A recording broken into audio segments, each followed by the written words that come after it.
찬양대의 찬양을 듣다 보니 정말 한 해가 다 갔구나 이런 생각이 듭니다. 앞뒤 자리에 계신 분들과 함께 인사합시다. 사랑합니다.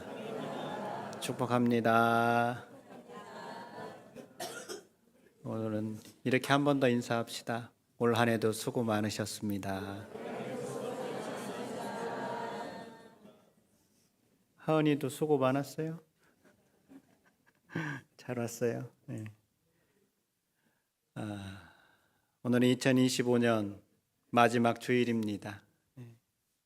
올해가 3일밖에 남지 않았더라고요. 우리가 서로 그렇게 인사했지만 올 한 해 모두 수고 많으셨습니다.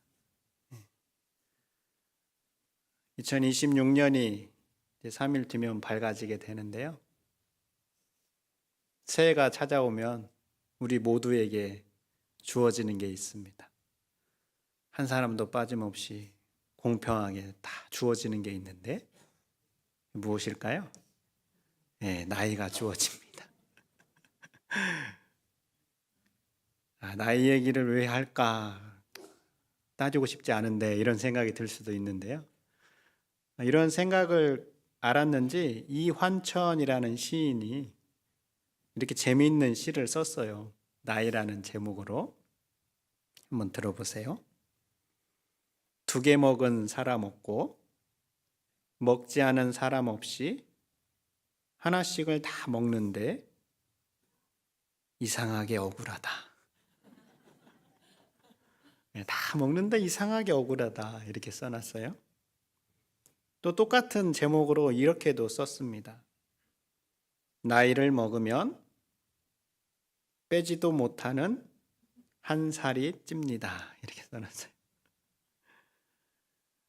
이상하게 우리가 다 시간이 지나면 나이를 먹게 되는데 안 먹고 싶은 마음이 들죠. 저도 별로 나이가 먹고 싶지 않아서 엊그제 성탄 감사 예배 후에 떡국을 안 먹으려고 그랬어요. 또 먹어야 된다고 그래서 나이를 2살 먹을 수는 없으니까 2그릇 말고 1그릇만 먹었습니다. 이렇게 해가 가는 이 시간의 흐름은 우리 힘으로는 어쩔 수가 없습니다. 그리고 이러한 시간의 흐름은 먼 옛날 이스라엘 백성들에게도 마찬가지였습니다.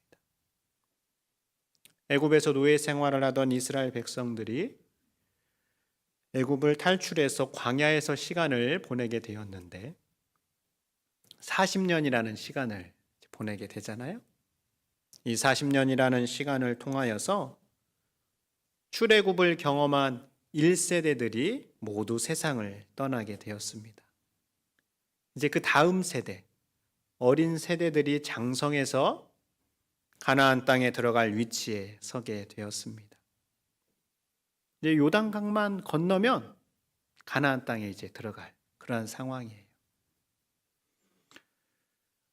여러분, 신앙의 첫 세대와 그 다음 세대는 여러모로 다르죠. 내가 처음 예수님을 믿은 사람하고 부모님의 신앙을 이어받은 사람하고는 뭔가 조금 달라요. 이스라엘 백성들도 마찬가지였습니다. 10가지 재앙이나 또 홍해 사건을 직접 경험한 세대와 그 다음 세대들은 하나님에 대한 이해와 하나님에 대한 인식이 다른 거죠. 그래서 모세가 이제 요단강만 건너면 가나안 땅에 들어가게 되는데 그 세대들을 바라보면서 그 다음 세대들을 바라보면서 마지막으로 설교를 하고 있는 거예요. 왜냐하면 새로운 세대들이 하나님에 대한 바른 이해, 또 하나님에 대한 오해와 그들이 가지고 있는 문제를 수정할 필요가 있었기 때문입니다. 그렇다면 이들이 가지고 있었던 오해나 문제가 무엇이었는가? 첫 번째로는 새로운 세대들은 광야를 걷게 하신 분이 누구인지를 명확하게 몰랐습니다. 오늘 2절 전반절 말씀을 보세요. 내 하나님 여호와께서 이 40년 동안에 내게 광야 길을 걷게 하신 것을 기억하라. 이렇게 말씀하고 있어요. 모세가 새로운 세대들에게 이렇게 말을 하고 있는 이유가 무엇일까요? 새로운 세대들이 기억해야 할 것을 잊고 있었기 때문입니다. 그럼 그들이 잊고 있는 건 무엇입니까? 여호와 하나님입니다. 오늘 말씀을 다시 보면 광야 길을 걷게 하신 분이 누구라라고 말씀하고 있습니까? 내 하나님 여호와께서 이 40년 동안에 내게 광야 길을 걷게 하신 것을 기억하라 라고 말씀하고 있습니다. 이스라엘 백성들이 광야 길을 걸어간 게 아닙니다. 하나님께서 광야 길을 걷게 하셨다라는 거예요.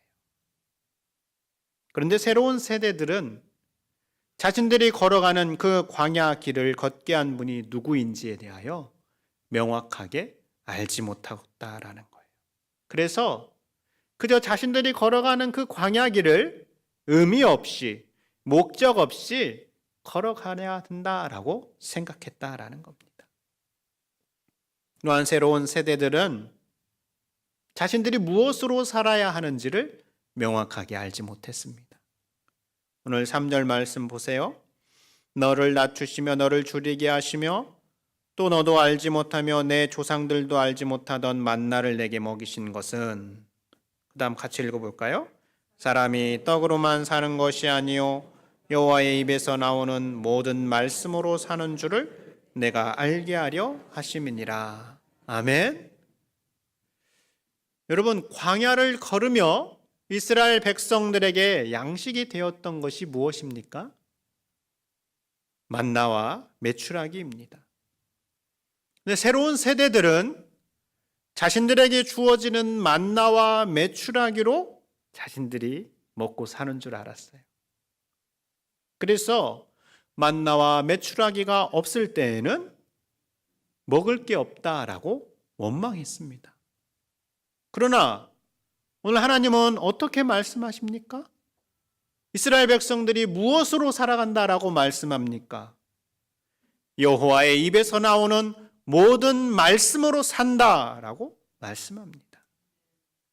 그러나 새로운 세대들은 눈에 보이는 것을 의존하며 보이지 않는 하나님의 말씀으로 살아간다라는 것을 알지 못하고 있었던 것이죠.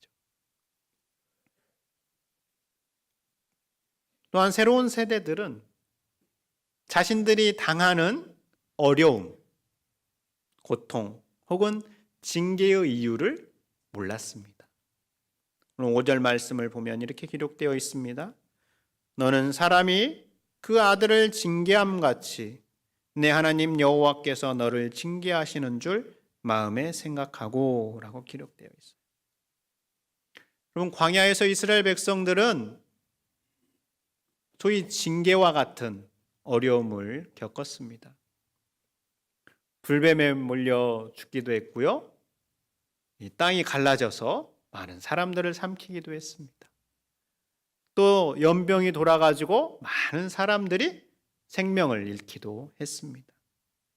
이러한 일에 대하여서 이스라엘 백성들은 왜, 무엇 때문에 이러한 일이 일어나는지 알지 못했다라는 거예요. 여러분, 우리가 우리의 자녀를 때로는 혼내거나 징계할 때가 있잖아요. 우리가 왜 그렇게 합니까?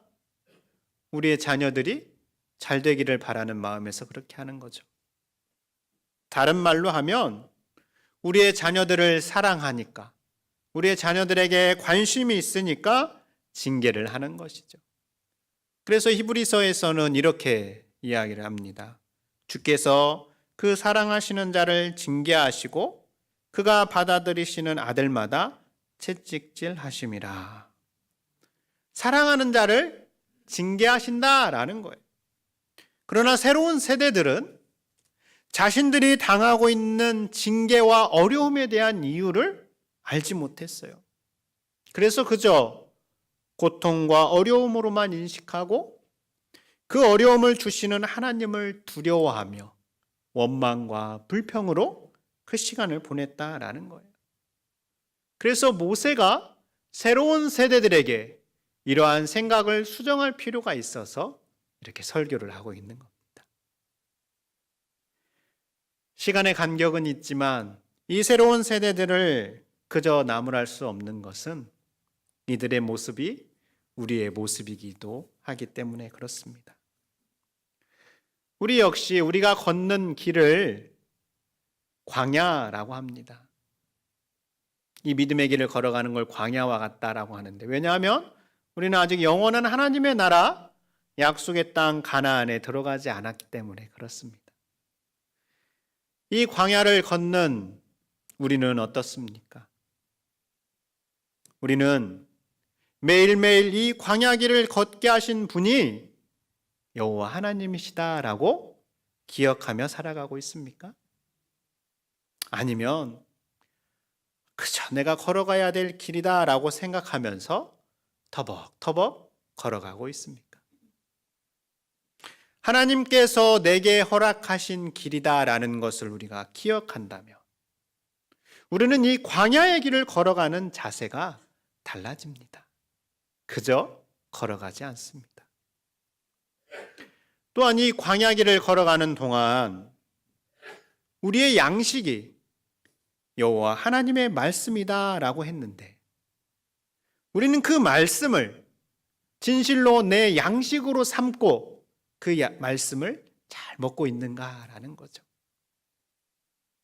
우리도 말씀으로 살고 싶은 마음이 굴뚝 같지만 현실에 밀려서 그 마음을 놓칠 때가 자주 있습니다. 말씀으로 살지 않을 때가 비일비재합니다. 또한 하나님께서 주시는 징계에 대해서는 우리가 어떻게 반응합니까? 그저 아프다고만 하면서 불평하고 원망만 하지, 그 징계를 주시는 이유에 대해서 혹은 그 징계를 주시는 하나님의 사랑이나 하나님의 마음에 대해서는 별로 그렇게 관심을 갖지 않기도 합니다. 이처럼 새로운 이스라엘 세대의 모습과 오늘 우리의 모습이 별반 다르지 않아요. 그러나 이러한 모습일지라도 하나님은 어떻게 하고 계시는가? 하나님의 시선으로 보면 달라집니다. 이스라엘 백성들이 자신들이 걸어가는 광야길을 볼 때에는 그저 터벅터벅 걸어가는 길이고, 어찌 보면 하나님이 전혀 신경 쓰지 않는 것 같은 방치와 같은 그러한 길이다라고 바라보고 있었습니다. 그러나 하나님의 시선으로 보면 결코 방치가 아니라 인도하심이었어요. 낮에는 구름 기둥, 밤에는 불 기둥으로 그들을 인도하셨습니다. 민수기에서는 이러한 하나님의 인도하심을 하나님께서 3일 길을 앞서가셨다라고 표현하고 있습니다. 하나님께서 이스라엘 백성들보다 어째서 3일 길을 앞서가셨을까요? 이스라엘 백성들이 광야길을 걸어갈 때 그들에게 가장 적합하고 그들이 가장 알맞은 길을 마련하시기 위해서 하나님께서 미리 앞서 가셨다라는 것을 말씀하시기 위해 3일 길을 앞서 가셨다라고 하시는 것이죠. 그리고 이스라엘 백성들이 광야에서 배고픈 길을 걸어간 것은 자신들이 볼 때에는 굶주림의 시간이었습니다. 그러나 하나님의 시선으로 보면 그들을 먹이시는 절대적인 공급자가 누구인지를 알게 하기 위함이었던 것이죠. 그러나 이스라엘 백성들은 자신들이 먹을 것이 없을 때 그저 자신들의 결핍을 바라보면서 원망하고 불평했습니다. 그러나 하나님은 이런 원망과 불평을 들으셨음에도 불구하고 결코 이스라엘 백성들이 굶주리지 않도록 그들에게 날마다 일용할 양식을 주셨습니다. 하나님께서 행하신 놀라운 일은 오늘 본문 4절에서도 분명하게 기록되어 있습니다. 오늘 4절 말씀은 이렇게 기록되어 있죠. 이 40년 동안에 내 의복이 헤어지지 아니하였고 내 발이 부르트지 아니하였느니라. 여러분은 신발이나 옷을 사면 얼마나 오랜 시간 착용하십니까? 혹시 40년간 동일한 옷이나 신발을 신고 있는 분 계십니까? 하나님께서는 이스라엘 백성들에게 40년 동안 이 옷이 헤어지지 않도록 또 발이 부르트지 않도록 돌보셨다라고 말씀하고 있습니다. 이스라엘 백성은 하나님이 자신들을 어떻게 돌보셨는가 하나님을 향하여 원망할지 몰라도 하나님은 40년을 하루같이 그들의 보호자가 되셔서 그들을 인도하신 것이죠. 그러면서 사랑의 관계를 끝까지 유지하셨습니다. 오늘 5절 말씀 같이 한번 읽어보겠습니다. 시작. 너는 사람이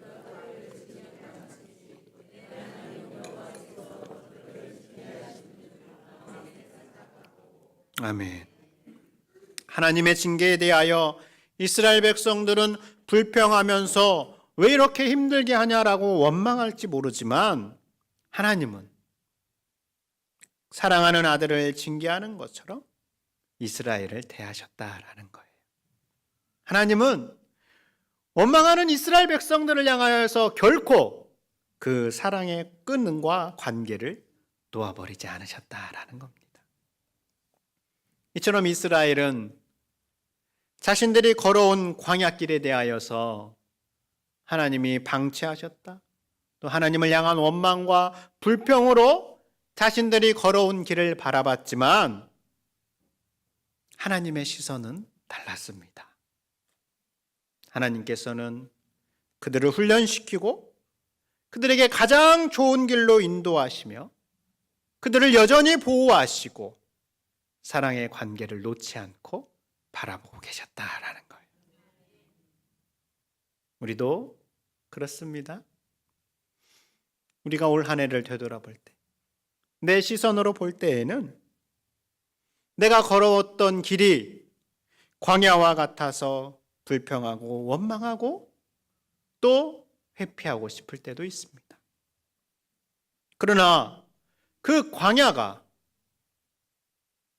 하나님의 시선으로 볼 때에는 나를 훈련시키고 나를 하나님의 사람으로 만드는 가장 적합한 과정이었다라는 겁니다. 여러분, 제가 다녔던 시골 중학교에 체육 특기생들을 모아서 운동을 가르치는 레슬링부가 있었습니다. 그때 당시만 해도 레슬링이 올림픽에서 금메달 따는 효자 종목이어서 레슬링을 많이 했거든요. 체육 선생님이 레슬링 선수 출신이어서 학생들을 모아서 이제 운동을 시키는데 학교를 오가면서 이제 그 레슬링 선수들이 운동하는 모습을 지켜보곤도 하죠. 근데 가끔 보면 검정색 고무 튜브 그거를 철봉에 매달고 막 열심히 이거를 막 당기면서 연습을 해요. 또 때로는 2인 1조가 돼가지고 한 사람은 이제 땅바닥에 손을 짚고 다른 한 사람이 상대방의 이제 발을 붙잡고 운동장을 이렇게 막 걸어가는 그러한 연습을 하는 걸 볼 때가 있습니다. 여러분, 이렇게 힘든 운동을 하는 선수의 입장에서는 이런 생각이 들 수 있겠죠. 이게 무슨 소용이 있어. 힘들기만 하고 도대체 이게 나에게 무슨 유익이 있겠어. 이렇게 생각할 수 있겠죠. 그래서 실제로 운동을 하다가 너무 힘들어서 도망을 가는 학생들도 있었어요. 그럼 이제 선생님이 다시 쫓아가서 잡아오고 했었는데, 여러분, 그러나 이들을 훈련시키는 선생님의 입장은 어떨까요? 선생님 입장에서는 모두 다 필요한 과정인 것이죠. 각각의 훈련을 해야 비로소 시합에 나가서 그 경기에서 모든 훈련의 결과물들이 나올 수 있음을 알기 때문에 그렇게 힘든 훈련을 시키는 것이죠.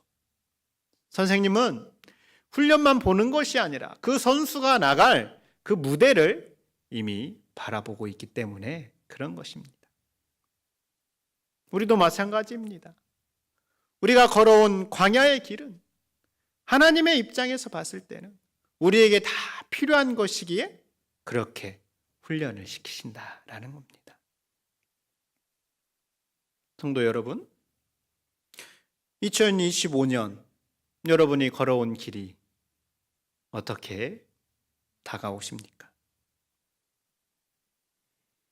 도대체 왜 이런 길을 걷고 있는지 이해가 가지 않을 때도 있고, 하나님이 계시지 않는 것처럼 느껴졌을 때도 있을 수 있습니다. 혹은 다른 사람들은 다 평평한 길을 걸어가는 것 같은데 내가 가는 길만은 유독 험하고 울퉁불퉁해서 불평이 나올 수도 있고, 하나님의 인도하심은 전혀 보이지 않는 것처럼 느껴졌을 수도 있습니다. 때로는 하늘을 향하여서 큰 소리로 왜 내게 이러한 일이 일어났냐라고 원망하고 싶은 그러한 일도 있을 수 있습니다. 그러나 우리가 걸어온 길을 우리의 시선이 아니라 하나님의 시선으로 바라본다면 이야기가 달라집니다. 하나님의 시선에서는 내가 걸어온 길이 하나님께서 나를 가장 하나님의 사람답게 만들어가는 과정이었다라는 겁니다. 그리스도인이라 함은 이렇게 하나님의 시선으로 내가 걸어온 길과 내 삶을 해석해내는 사람입니다. 신앙인이라 함은 그저 내가 보는 시선으로 모든 걸 평가하는 것이 아니라 하나님이 어떻게 바라보시는지, 하나님께서 어떻게 나를 인도하시는지를 바라보며 해석해내는 사람이 바로 신앙인인 것이죠. 며칠 남지 않은 올해를 마무리하시면서 우리의 시선이 아니라 하나님의 시선으로 우리의 지나온 시간을 되돌아볼 수 있는 우리가 될 수 있기를 바랍니다.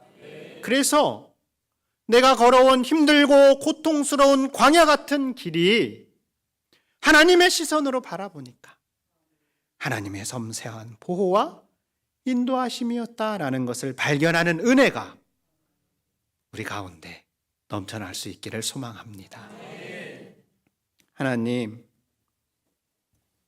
한 해 동안 우리를 돌보시고 인도하셔서 감사합니다. 시간이 갈수록 내 시선이 아니라 하나님의 시선으로 내가 걸어온 길을 바라볼 수 있는 영적 안목을 우리에게 내려 주시옵소서. 예수님 이름으로 기도드립니다. 아멘.